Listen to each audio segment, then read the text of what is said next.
വെള്ളപ്പയറിട്ട മത്തൻ എരിശ്ശേരിയാണ് ഇന്നത്തെ താരം. നമുക്കൊന്ന് ഉണ്ടാക്കി നോക്കിയാലോ? ഇന്നലെ കുതിർക്കാനിട്ടിരുന്ന വെള്ളപ്പയർ കുക്കറിലാക്കി കുറച്ച് എണ്ണയും കുറച്ച് ഉപ്പും ഇട്ട് വേവിക്കാൻ വെച്ചു. നുറുക്കി വാങ്ങിച്ച മത്തനാണത് ബിഗ് ബാസ്ക്കറ്റിൽ നിന്ന്. അതിന് ചെറിയ കഷ്ണങ്ങളാക്കി ഞാൻ, കാരണം എന്തായാലും ഉടയ്ക്കാനുള്ളതാണ്, ഗ്യാസും ലാഭിക്കാം. അതിൽ മുളക് പൊടി, മഞ്ഞൾപ്പൊടി, കുരുമുളക് പൊടി, ഉപ്പ് ഇത്രയും ഇട്ട് ഒന്ന് ഇളക്കി വേവിക്കാൻ വെച്ചു. അത് വെന്ത് കഴിഞ്ഞപ്പം നല്ല പോലെ ഒന്ന് ഉടച്ചെടുത്തിട്ടുണ്ട്. നല്ല പോലെ ഉടച്ചാണ് ഞാൻ മത്തൻ എരിശ്ശേരി വെക്കുന്നത്. നല്ല പോലെ ഉടച്ചെടുത്ത് ഒന്ന് റെഡിയാക്കി സൈഡിലോട്ട് വെച്ചു.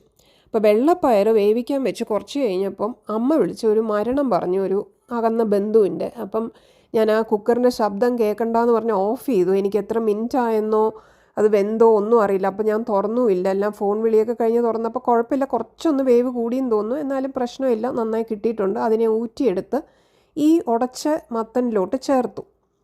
എന്നിട്ട് ഈ അളവ് നോക്കിയിട്ടാണ് ഞാൻ തേങ്ങയും പച്ചമുളകും ജീരകവും കുറച്ച് കുരുമുളക് പൊടിയും കൂടെ ഇട്ട് നന്നായിട്ടൊന്ന് അരച്ച് ഇതിലോട്ട് ചേർത്ത് ഇളക്കി.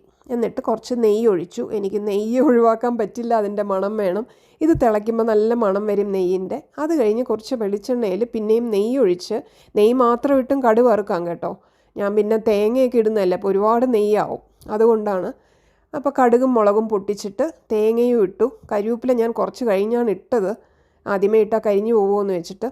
അങ്ങനെ നല്ലൊരു ബ്രൗൺ കളർ ആവുന്നവരെ സൂക്ഷിച്ച് നോക്കിയും കണ്ടു ഇളക്കി ഇതിലോട്ട് തട്ടി നല്ല പോലെ ഒന്ന് മിക്സ് ചെയ്യണം. ഇതിൻ്റെ മണം ഒരു വേറെ ലെവലാണ് കേട്ടോ. വെളിച്ചെണ്ണയുടെയും നെയ്യിൻ്റെയും എല്ലാത്തിൻ്റെയും മണം നമുക്ക് കിട്ടും.